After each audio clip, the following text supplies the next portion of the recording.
m na unu ka na-esonyere m. Unu lee anya, agwara m na m ga-ewetara unu agba nke ọzọ, agba nke abụọ, ịkụziri unu mkpụrụ abịdị ebe a, abịdị Igbo ndị a, otu esi kebie. Ekekwara ya ụzọ abụọ, ekere ya ụzọ abụọ: ụda ume na mgbochi ume. Ụda ume na mgbochi ume.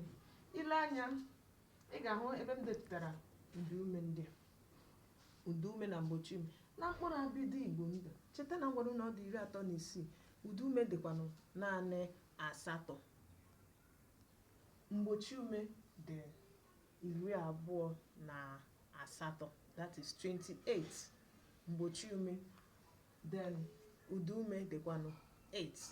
Ngwa lee ụda ume ndị a. Ile anya, ị ga-ahụ otu m si họpụta ndị a: e, i, o, ọ, u na o.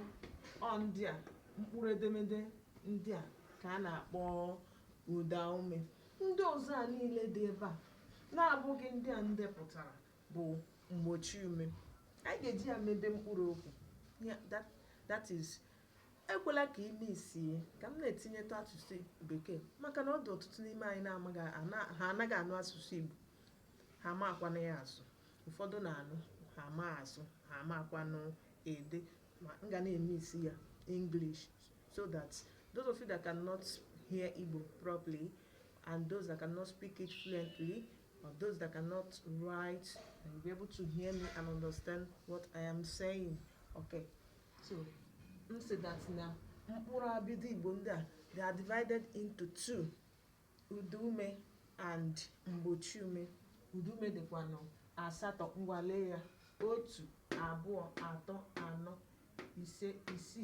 6, 7, 8. Inekwa anya ebe a, ndị a niile na-abụghị ụda ume ndị a ndepụtara: a, b, ch, d, f, g, gb, h, w, h, j, k, l, w, l, m, n, ñ, w, ñ, p, r, s, sh, t, v, w, y, z. Ndị ahụ niile bụ ndị anyị na-akpọ mgbochi ume. Aga m ewetara unu ọtụtụ ihe. Ekwela ka ime isie. An opportunity to learn this. Okay, enwekwa ike ihe ọnwụ na ị nwere mmasị ka m kụziere ụmụ gị ka esi amụta asụsụ Igbo, ịkpọpụta asụsụ Igbo, sụọ ya nke ọma ma dekwe ya. Ohere dịrị gị ịkpọtụrụ m, nye m ihe a na-akpọ DM, ma ọkwa na ya ọ bụrụ gị nwa na onwe gị ị chọrọ ịmụta asụsụ Igbo, ka esi asụ ya nke ọma, ka esikwanụ akpọpụta ma dee ya nke ọma. Ohere dịkwara gị metụrụkwa m n'inye m ihe a na-akpọ direct message. Aga m atụpụrụ gị ọnụ. I will talk to you, we discuss, wetere gị ihe a nke ọma. Sonyere anyị, gbaa mbọ sonyere anyị na Flozi Circle. Gbasaa, zisaa, share these things, share this class, share it in your various groups, share it, and ekwela ka asụsụ Igbo laa. Asụsụ Igbo amanla, ọ ga-ala, ọ na-atọ ụtọ nke ọma ma ọ bụrụ na ị ma ka ị mara ya. Ndewo.